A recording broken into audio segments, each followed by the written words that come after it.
Well, good morning and welcome to Frankly Speaking here on WYDC TV Big Fox. I am your host, Frank Acom, and we are proudly broadcasting from the Hesselson studio here on Market Street in Corning. Speaking of Market Street in Corning, to all of you who attended Sparkle and came over and said hi, I really appreciate it. That was very nice. I had a lot of very fun and interesting conversations. It's always nice to have a nice night at Sparkle on Market Street. Okay, we have a lot to get to this morning. We're going to be talking, well, we got some New York State issues, some generalized topics as well, maybe a little bit about presidential, maybe a little bit about Israel. We'll get to as much as we possibly can this morning. As always, you can reach out and contact me. You see the number on the bottom of your screen. That is the best way to reach me. You could also, if you wanted to, email me at frank@wydctv.com. That's frank@wydctv.com. Do I want to start? Oh, you know what? I'm going to tell you this in just a moment. I'm going to keep you hooked. But we got a really special event going on here on Big Fox, on Frankly Speaking, coming up on December 15th. I'm going to tell you about that when we come back from break. We do have... It's going to be a lot of planning, but it's going to be a lot of fun, and you're going to want to mark your calendar. And let me just put it this way. December 15th from 6 to 8. Yes, from 6 to 8. So you're going to set your alarm a little early. Well, I'll just give it. Why am I going to keep you hooked? It is a very special, I don't even know if you'd call it a telethon, but it is. It's a fundraiser for the great folks at the Salvation Army of Corning. They do such amazing work, and you'll find out about that during the broadcast of how much they do for our community. Well, they're going to be here ringing the bell. We're going to have some special guests pop in the studio. We'll have different ways for you to donate. I would say probably the most fun way is to come right down to our studio where we'll have a kettle set up where you can make your donations, but we'll have phone numbers and things like that where you can send your donations, because this, obviously, when you think of Christmas, you think of that bell, right? The Salvation Army bell, and that's part of the memories that you have. And again, I will say this, I'm a proud member, as a matter of fact, the chairman of the board of the Salvation Army of Corning, and when I first joined, it just amazed me how much they are able to accomplish. And this is, for all Salvation Armies, this is their big time of year to fundraise to, and then you can do the research yourself. You know, you sometimes you make these donations and you find out later, you know, a quarter of my dollar actually went to the cause. Not the case with the Salvation Army. Your donations go a very, very long way. So we're really looking forward to it, especially all the special guests. We're going to have some music. Think of it more as an event, you know, to get ready for the Christmas season. Put that on in the morning on the 15th, that Friday, and just take it all in. We're going to have some fun with it. You may have saw on the intro, we already got our Christmas tree. Well, it's not completely set up, but we're starting the process. We've got a lot to work on. We're going to make it look festive in here. I'll put it that way. And as I said, I think you're really going to enjoy that broadcast. So mark it in your calendar, December 15th, from 6 to 8 p.m. or a.m. 6 to 8 a.m. Excuse me. I don't want to get you confused. 6 to 8 a.m. We will be broadcasting live from the Hesselson studio with the Salvation Army of Corning. And again, right now we're calling it a telethon, fundraiser, whatever you want to think.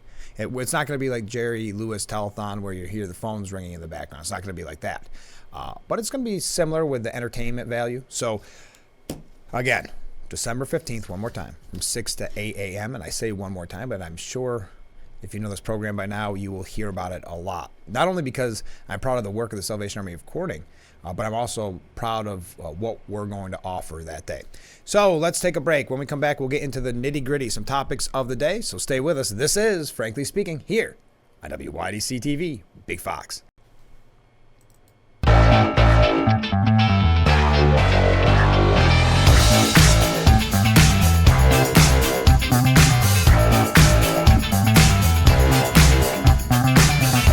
Thank you for joining us here on Frankly Speaking on WYDC TV Big Fox. I am your host, Frank Acom. We're broadcasting from the Hesselson studio here on Market Street in Corning. This piece is from a few days ago, but I thought it was really interesting because this is a common trend that we see very often, unfortunately. And this is from David Harsanyi from the New York Post. And the title of the piece is "The Left Disgustingly Dances on Kissinger's Grave Because It Hates America." Now, that's a pretty forceful headline. The reason I mention this, though, and it's such a troubling trend, and it does seem to come more from one side, but when someone passes away, the hate and the vitriol and the dancing on the grave. David writes, "For decades now, Henry Kissinger has been the American left's favorite punching bag. In this Jewish immigrant with a dense accent and deliberate cadence, Democrats found their Dr. Strangelove, President Richard Nixon's henchman, war criminal. Some of Kissinger's sins were real. Many of them were imagined. Mostly, though, the left detests him for being an unrepentant enemy of communism and a Cold War warrior." So it was no surprise Kissinger, who died this week at 100 years old, was a target of widespread and lazy vitriol. Listen to this, and I mention it because we talk about the discourse. Whether or not you agree with Henry Kissinger, it's about the discourse in this country. We talk about the divide so often, how we have to come together more as a community. This is the kind of thing that divides us more. Listen.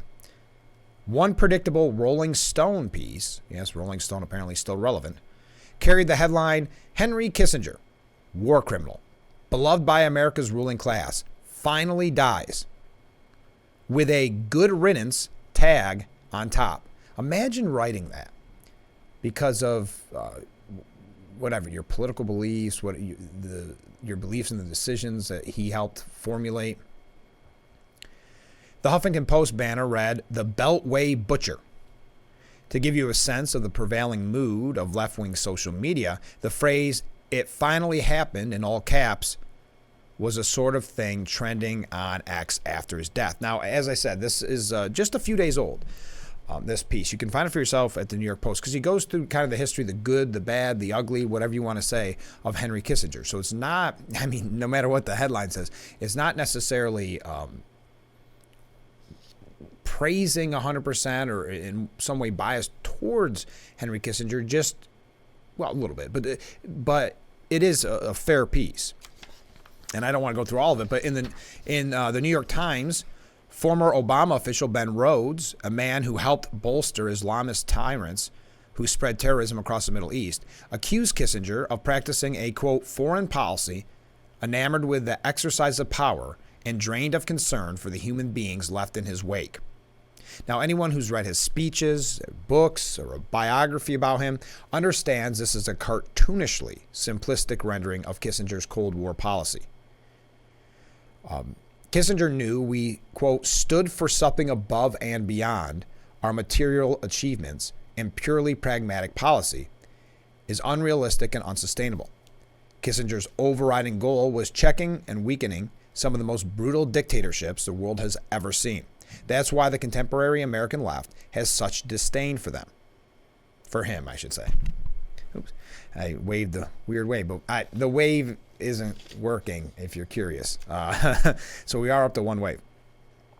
To understand this moral confusion, simply juxtapose the treatment of Kissinger with the coming coverage of Jimmy Carter, a man who spent his post-presidential life coddling and legitimizing tyrants and terrorists around the world. Of course, and this is what I mentioned about the piece, of course, Kissinger, who worked for both Nixon and Ford and was the only person ever to serve as White House National Security Advisor and Secretary of State at the same time, made choices that were debatable. And he goes through that. But the American left can't begrudgingly admit anything Kissinger did was good. Of course, because he's the supervillain. And the Kissinger mythology allows them to feel like we were no better than our adversaries. And this hatred only makes me wonder if I haven't given the man enough credit. Rest in peace. I just thought it was a different take because you may have seen some of that hate or kind of read the pieces on him that oozed with a sort of bias against him, which seemed to be the case in most of the articles I read when the news broke. Just something a little bit different I wanted to mention before it got too out of date, meaning the piece. But again, that was by David Harsanyi at the New York Post. Let's take another short break. I'm going to change it up quite a bit. There's a few things here about social media. Again, I know we talk about community so often. So many people have mentioned this, viewers who have commented, and you see the number on the bottom of your screen. You can do that at any time. And they'll say, the days of community get-togethers, I don't know, neighborhood picnics, things like that, they're gone the wayside because everybody's always on their phone or on their computers. And there may be a point to that. When we come back, this more dealing with the effects on younger people, which is very terrifying. I mean, when you see suicide rates among younger people, they have, I think I read yesterday that they went down a little bit, but still terrifying, the numbers. Many people point the blame at social media. Where do you think? And we're going to talk about it when we come back. So stay with us. This is Frankly Speaking on Big Fox.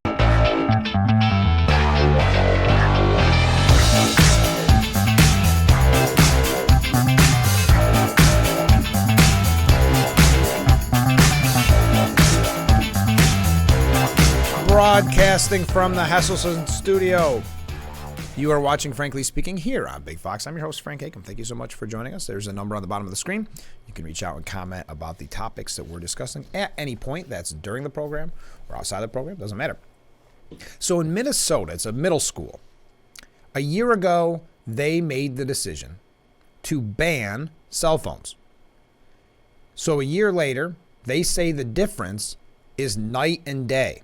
Quote, I believe the ban is game-changing and will have lasting impacts on our students for years to come, said Maple Grove Middle School Principal Patrick Smith.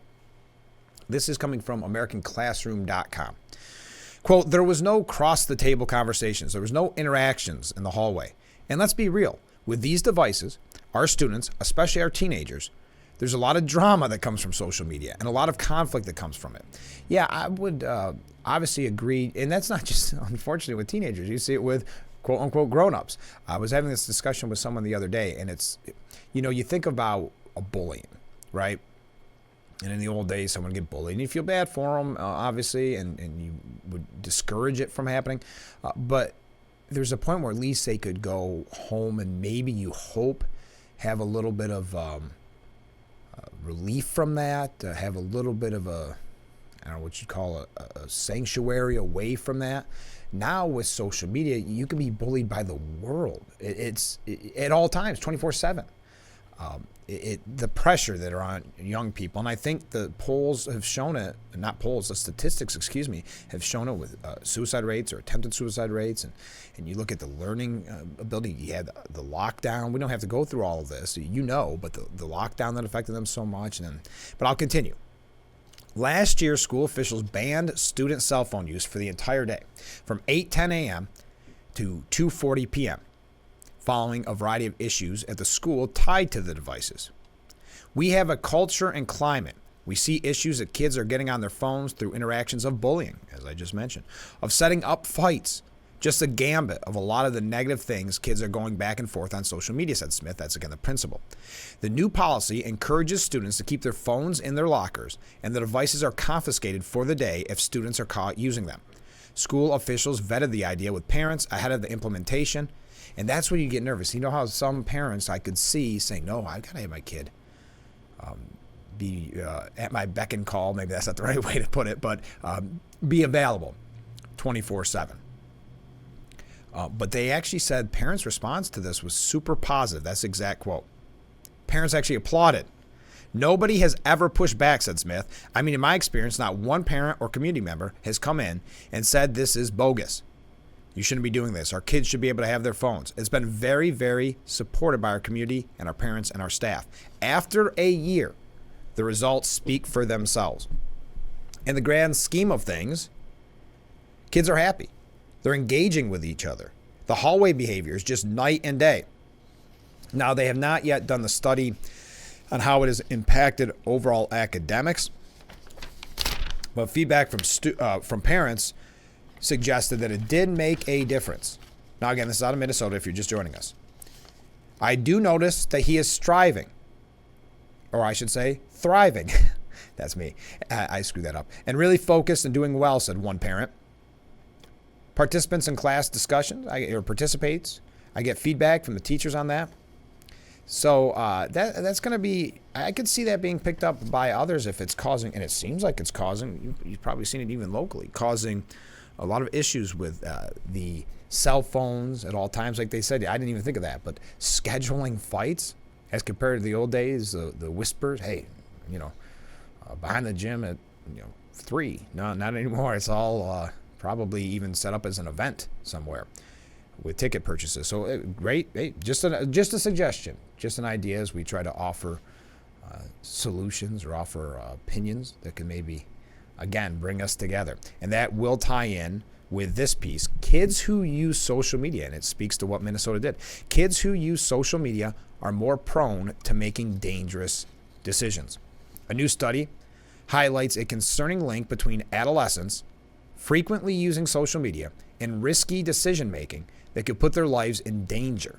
With millions of young people scrolling through Instagram, Facebook, TikTok, whatever platform pops up, it seems like there's a new one every day. Social media, a vibrant mix of content sharing, social networking, and blogging, has become a cornerstone of modern communications, especially among teenagers. It's not just about staying connected, it offers a sense of freedom and belonging. The World Health Organization even recognizes its power in promoting health, noting its role as fostering healthy lifestyles, accessibility to health information, and emotional support. Yeah, the potential for that is there, but we've seen what it's done for people's self-image, for their because let me kind of give you more info on that. I remember reading where everybody that goes on social media, you don't put bad pictures up, right? You don't put that time when you had a bad day and here's a picture of the mess I made, or in my house or whatever. No, it's always here's me on the beach, or here's me at a concert. So as I'm scrolling through that, I see yours and boy, this person's life is great 24/7. That's the idea, the kind of keeping up with the Joneses or the grass is greener idea. So how does this happen? Why the kids are making dangerous decisions. 1, peer pressure amplified. Social media can intensify peer pressure, pushing teens towards risky behavior. 2, the displacement of physical interaction. Excessive screen time might be replacing face-to-face interaction, leading to physical inactivity. 3, influence of online content. Both ads and user posts often glamorize unhealthy practices like excessive drinking or poor diet choices. And finally, long-term impact. Poor health choices made in adolescence can set a pattern for life, leading to issues like substance dependencies, depression, or chronic health problems. So just interesting, kids using social media more prone to making dangerous decisions. We talk about the real threat, I believe, anyway, social media. So, again, a couple different stories there, not maybe necessarily what we would normally be covering, but they crossed my desk and I found them kind of fascinating. And I wanted to bring them to you. We've got a lot more to talk about. We're running just a little bit late, so please stay with us. This is Frankly Speaking here on WYDC TV. Big Fox will be right back.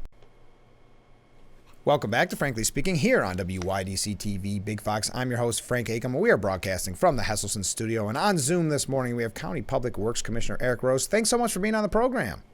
Thanks for having me. So I've heard a lot of people describe it this way, and it's getting a lot of attention, groundbreaking, the Commercial Driver's License Training Program. Tell us about that.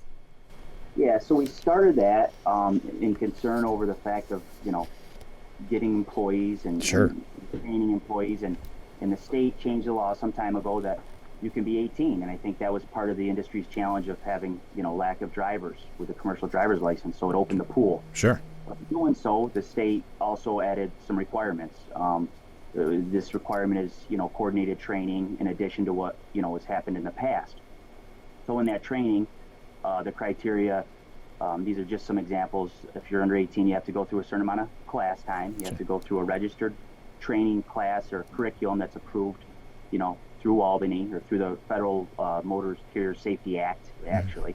And then you can train these folks. And then if you're under 18, you have to have 300 hours of documented drive time with the proctor, the class, the teacher, for lack of better words. So that's how it started.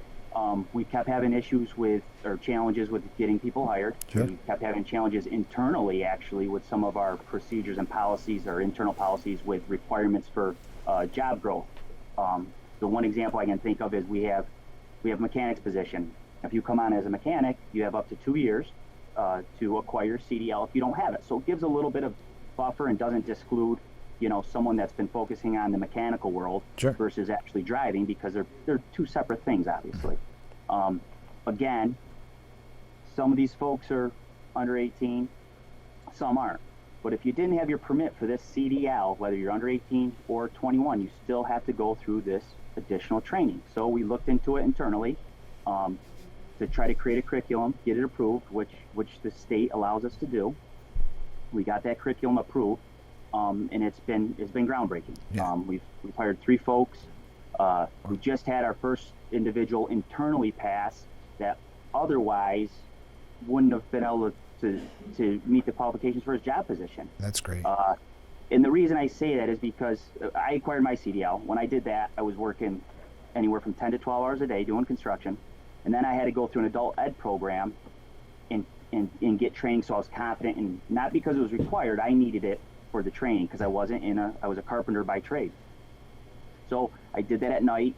I have a spouse, you get kids. It's tough. It's Sure. tough. And if these guys, and I give you the mechanics position as an example, sometimes during the winter, these guys are working long hours. Of course. And the last thing you have time to do, or even if there's an organization out there, after this COVID stuff, a lot of stuff's changed, to even find an organization that can meet their schedule to be able to do the work balance and get the additional training that they need. Mm-hmm. This gives both. So we're internal. They're getting paid for it. They're hired by us or existingly employed by us, and we can do it all under the same roof. We can control the destiny. The other thing is our certified trainer that's met the curriculum requirements. He's done drive time with other folks through the old version of the old law, and he's great with people. This individual has had a good success rate, and he can also spend more time at work with these people if he recognizes that they need additional drive time or additional training. So it puts the whole gamut and the control, to develop our staff and the professional folks to get these folks where they need to be right in house. Yeah. And it's convenient in this busy life. Mm-hmm. You can go home at the end of the day, still spend time with your family if you have it, children, and not be tied up with worried about another concern. It's a great thing. It's just been wonderful. Now, when you got your commercial driver's license, because you're saying that this is all in-house, but if you're doing it on your own, there's got to be I would think, an expensive cost to that, isn't there? There is. I couldn't. There's 2 parts to this. Mm-hmm. I couldn't afford to stop working Sure. and go to an actual school. They have driver schools. So I had to pay by the hour through adult ed Mm-hmm. for drive time, and the teacher was wonderful. They have a wonderful program. All the BOCES programs I heard have been wonderful. Oh, of course. That are out there, and I'm not sure, to be honest with you, what's even left.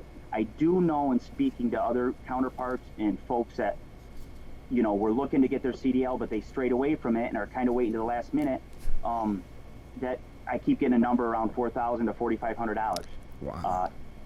I have an individual at Alfred State I've been working with. They're trying to get something started because they see the need for it. It sounds like they are. We're working with them, whatever we can do to give them guidance based on our experience with getting the program rolling and getting people and being able to offer that up. It's just, it is. It's a costly venture. And then even if you have the money, you have the time. Right. If you're working individual.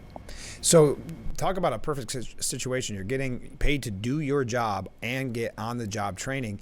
I mean, it almost seems like a no-brainer, but it's amazing that it's groundbreaking. So how did the idea come about? We kept bumping our heads against these folks that it initially started with the folks that we already have internal. Mm-hmm. The mechanics. I keep going back to the mechanics. Sure. They're the ones that stick in my mind. Again, they work. There's highway guys that maybe have their B and they need to get their A, Mm-hmm. which is another jump in the commercial level. Right. For those that don't know, maybe going from a dump truck to a dump truck and a trailer, or a tractor and a trailer, a semi you'd see on the highway. We kept bumping our heads. How are these folks these guys can't pay $4,500, $5,000 and then work all day and go home if they can even find an organization where they wouldn't have to take actual time off to do this. Mm-hmm. And then that puts us at disparity with, during the snow months, and then we're building bridges and all these things. So that's kind of how it came about. We just discussed it in office, and then through someone, and to be honest, I don't know, we'd heard through an email or that, you can offer and do your own classes if you get a curriculum approved and get it set up, okay. Through the Federal Motor Carrier Safety Act Administration. Sure. And it's submitted, it's approved. We did that. We have a trainer. There were some caveats within that they had to meet, that the county had to meet. We had support from the legislation, which was huge in the county manager's office. And we just started rolling with it and digging into it. We tasked an individual that had previous experience that took guys out driving, under the old regulations, because he had a good success rate and he was good with people. And again, it's a soft opening. We're learning things here and there, Sure. And adjusting schedules. It's tough internally because we are trying to do it so they can do it during work. Yeah. And the other pieces, they're getting real time. They may be running a load from a transfer station or Right. a landfill. They get that point where they can drive a bigger truck with this proctor, this trainer. And it's something they may be doing down the road anyways. It just opens their mind. It's just great. It really is. Was So- it difficult to get approval on the curriculum?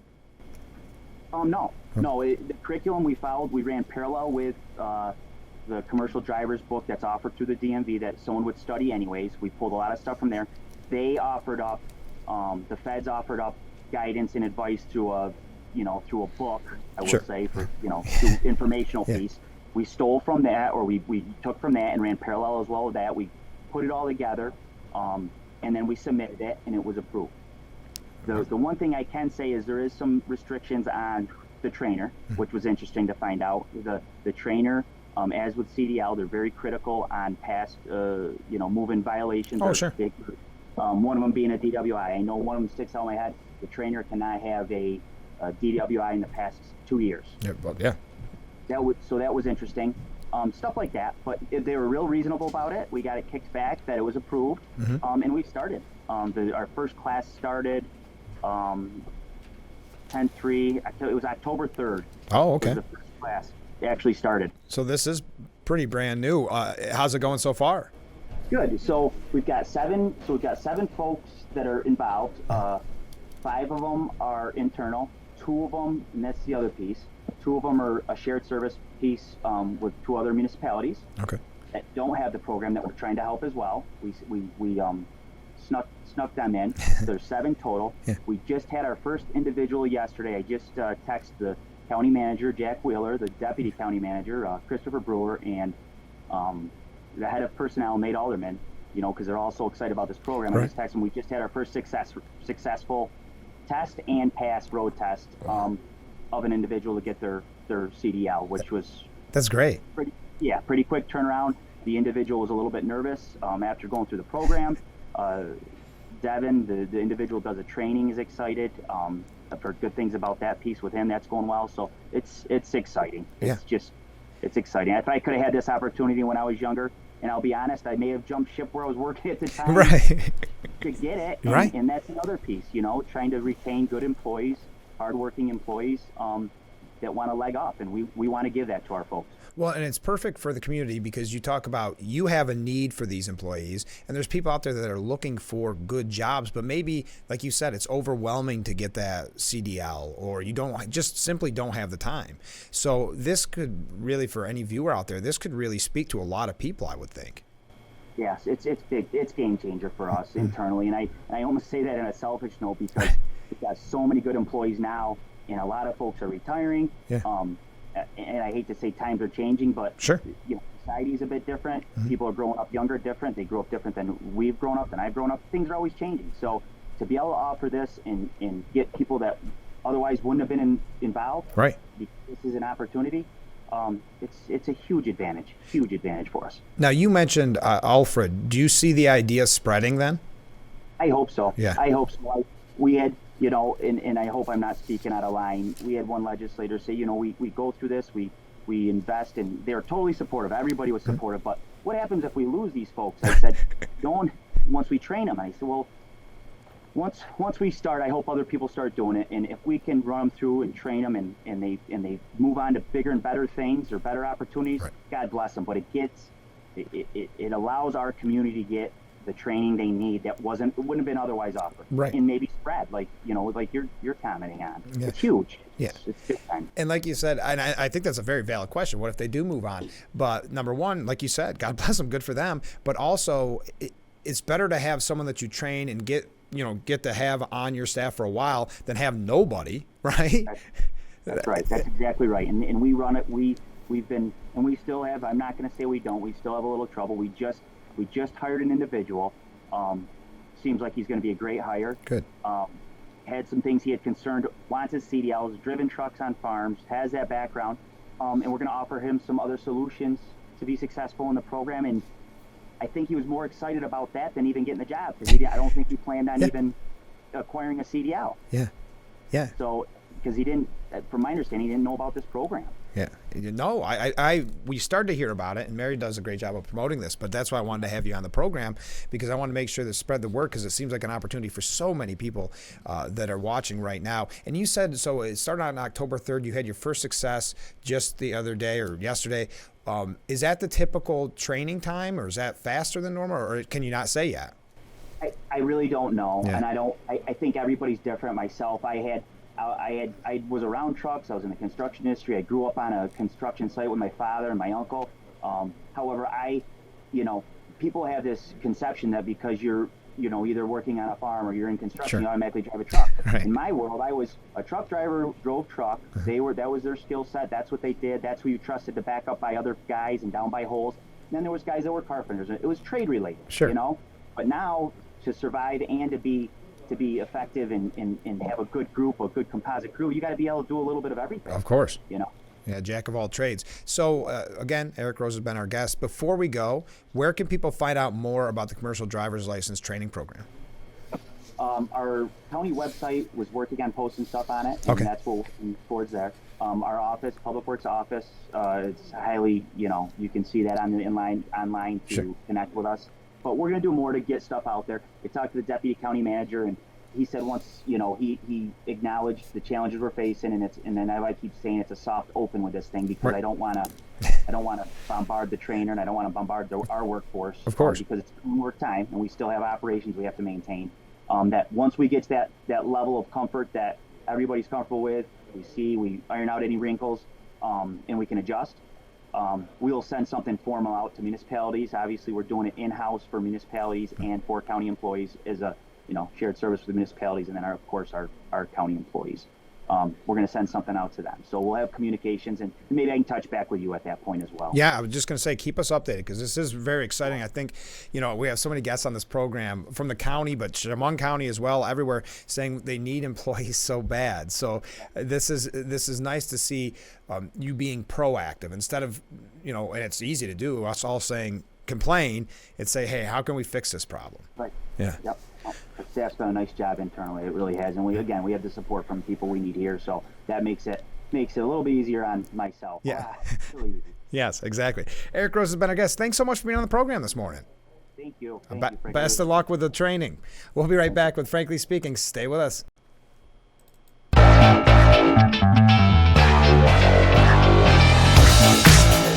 We are back with Frankly Speaking here on WYDC TV Big Fox. I am your host, Frank Acom, and I want to thank, again, Eric Rose for being on the program, the County Public Works Commissioner. That's Steuben County. You can find out more at their website, so I appreciate it. We are running a little bit late, a little bit behind, as you can imagine. We've jammed a lot of stuff into this show already. It's hard to believe. We're going to, when we come back, talk a little bit perhaps about Israel, maybe about the presidential election. But as always, just a reminder, you can reach out to me. The number's on the bottom of the screen, and weigh in. And if you say, oh, I missed contact information for Eric Rose, just go ahead, contact me, and I will reach back out to you. I love to read your comments, your questions. And if you have any suggestions for interviews, let me know. But again, I'm running late, so please stay with us. This is Frankly Speaking here on WYDC TV. Big Fox will be right back.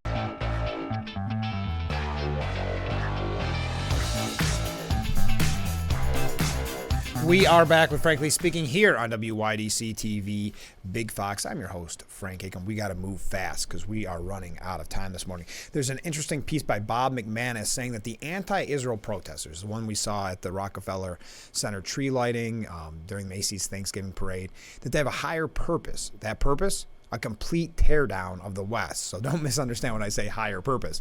A higher purpose, a complete teardown of the West. And he goes through really about their dark ideology. It's a great piece. It's probably about 3-4 pages. But he said, by and large, they're no great fans of the West either, meaning the supporters of these type of protests But it is disappointing that more mainstream civic leaders, not the AOCs, the Ilhan Omars, who are no great fans of the West, many of whom eloquently condemned October 7th at the time, now fail publicly to make the obvious connection between the massacre and the current demonstrators. So let's be clear. Never forget was the watchword after September 11th. Now the details differ, but the principles persist, and memories are slipping. This is an error, and it's court's tragic consequences. Yes, this kind of outrageous anti-Semitic hatred. You saw swastikas, and this is what we're being told are just. And like it was either this piece or another piece I had where they said, well, you have a right to protest. Yes, no one's saying they don't have a right to protest, but it's more about the violence that we're seeing, the hatred. But no, they have a right to protest. And like they said, oh yeah, it's annoying the third time you have the bridge shut down because they're sitting in the middle of it. But no one's saying that that's not the case. That's just a scapegoat to use to say that we, for some reason, are silencing them. It was a really good piece, and we just don't have time for it. I just run so late this morning. But there's another one by Douglas Murray called Idiot Anti-Israel Protesters Are Wreaking Havoc in New York City and Are Just Fanatics Wrapped Up in Lies. Okay, let's take a short break. When we come back, some presidential information, so stay with us. This is Frankly Speaking on WYDC TV, Big Fox.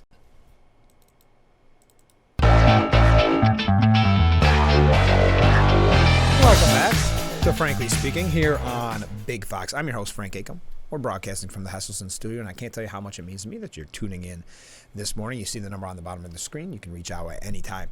The New York Post editorial board has the opinion, and this is what they say, and this comes off the back of something I mentioned last week, which was the speech filled with gaffes that President Joe Biden gave, calling Trump Congressman Trump, what they call here in the piece a somewhat, and I think if it was from a different party, if this president was from a different party, it would be called a racist type comment, meaning getting the president of South Korea screwed up with a former president. But anyway, they say Joe Biden's obvious mental struggles make it almost cruel to allow a 24 run. And that's kind of to Van Jones's point where he said, you may like, and I'm just paraphrasing, you may like Grandpa, but you want to put him in the most stressful job. And it's, again, I know I say this a lot, but it's not just 4 years. You think 4 more years, you hear the chance, things like that. But you have a whole year leading up to that. So we're talking 5 years of the most stressful job, arguably, in the world. And they go through some of the low lights, they call it, where he joked about the basically blowing up the world, those type of things. Biden's staff already keeps him out of the public eye as much as possible. And that's why I'm curious what the campaign will look like. I don't think there'll probably be a debate. They'll blame that on Trump, but it will be Biden's whose campaign will say, we can't give him the platform, or we're not going to give him any kind of validation. You can almost read the writing on the wall. It'll be the same excuse they use for not giving former President Trump rallies any media coverage. But it will be interesting to see how they run the campaign. I'm going to find that fascinating, because if they think they can win on a basement campaign when people in his own party are concerned about his mental health, I don't think that doesn't draw out. Yes, you're going to get the anti-Trump people if Trump is a nominee, or the anti-whoever the Republican is. You're going to get some of that. But is that enough when there's so much concern for Biden's health, for the fact that because of that, it would be Vice President Harris that would be next in line? A lot of red flags. But at this rate, he's going to have to run for re-election without making any campaign stops at all. He was terrible months ago, and he will only get worse. Yeah, it does seem to get worse. As soon as he goes ad lib, as they put here, I think, something like that. Yeah, ad-libbing disaster. And it was. So that's what rallies normally are, though. So are they going to keep him completely out of the public eye? Already polls show that most Democrats want another candidate, but the party establishment won't budge. But it's not really, I disagree that it's not about the establishment. Yes, they could put the pressure campaign on them, but at the end of the day, the decision lies with one person, and that is President Biden. And if you look at the clock, so to speak, here we are in December, I think some would argue it's too late already to change. But, the establishment, boy, if they make the decision, they don't get to make the decision. But if they put that pressure campaign on or let someone else run, it would be pretty bad news, I think. And it would be another reputation stain on top of when they basically fixed the system so Bernie couldn't win no matter what, those type of things. So anyway, because they signal very often they don't trust their own voters. That's the Democrat Party. And that would be another example of that. But I'll continue. And any voter doubting he can possibly make it through a second term will take a quick look at, or worse, they said here, Harris, and figure out that it can go a Republican. If they can go a Republican or third party or move to another country. Democrats, wake up, it says here. You're doing neither the nation nor your party any good by sticking with this man, and it's cruel to him. Thank him for his service and find a candidate who can pass an elementary sniff test.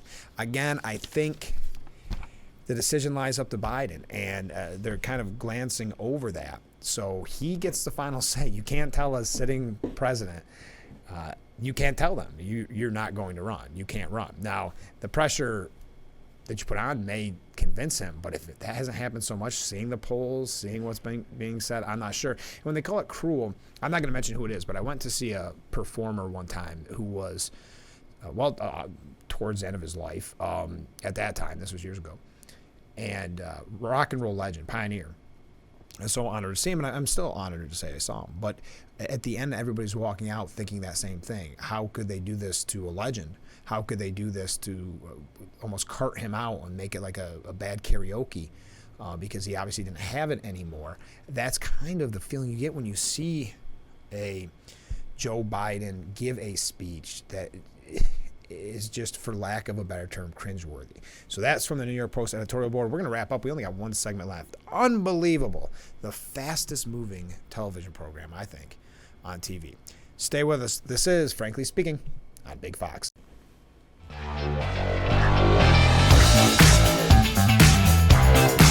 And we are back with Frankly Speaking here on Big Fox. How fast did this edition of Frankly Speaking go?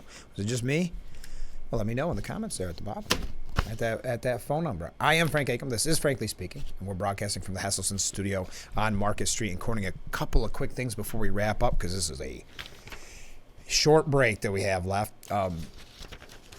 Kind of to my point that I've been making for perhaps too long, as someone who admits that they like Nikki Haley, but is concerned by the red flags, meaning why people that never want to see Republicans win are telling us that she's the only way we can win. Nikki Haley rakes in cash from Democrats looking to stop Trump. Nikki Haley, as she nabs endorsements from Republican kingmakers, some wealthy Democrat donors have also begun quietly funneling money to her campaign. Just something to consider. Groups in New York are demanding more accountability in New York's COVID review. Yes, it should be demanded. The nursing home, I don't think anything will sadly come from it, but the nursing home tragedy led by Governor Cuomo, now disgraced former Governor Cuomo, it should be looked into, of course. Also, speaking of which, we've been talking about all last week, with China hiding or burying the information on this flu. Now Massachusetts said it's being hit by a wave of white lung pneumonia, which is what they're calling it in children, as Ohio County issues similar warnings after China and Europe saw a surge in cases and hospitalization. Hey, thank you to Eric Rose for being our guest this morning. Really appreciate it. Make sure you join us tomorrow morning, starting at 7 a.m. for Frankly Speaking, only on WYDC TV. Big Fox. Have a great day, everyone, and we will see you tomorrow morning.